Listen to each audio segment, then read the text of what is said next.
कोल्हापूर रोडवर भरधाव कारने दुचाकीला पाठीमागून धडक दिल्याने झालेल्या अपघातात दुचाकीस्वार इरान्ना लक्ष्मण हुमनाबाद राहणार शामराव नगर हा गंभीर जखमी झाला आहे। सदरचा अपघात हा गुरुवार दिनांक 16 एप्रिल रोजी पहाटे 6:45 वाजण्याच्या सुमारास झाला। या प्रकरणी शिवानंद संजय अक्कोळे वय वर्ष 31 राहणार शामराव नगर यांनी सांगली शहर पोलिसात फिर्याद दिली आहे आणि याबाबत अधिक माहिती अशी की जखमी इरान्ना हुमनाबाद हे आपल्या कुटुंबियांसह शहरातील शामराव नगर इथे परिसरात राहतात।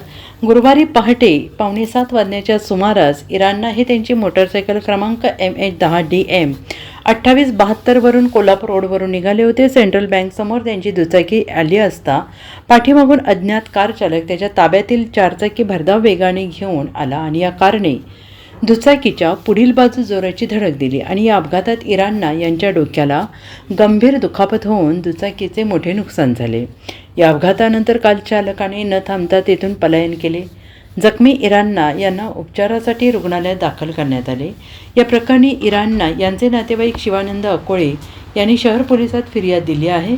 त्यांच्या फिर्यादीवरून पोलिसांनी अज्ञात कार चालकावर गुन्हा दाखल केला आहे। Bureau report SBN Marathi, Kolhapur.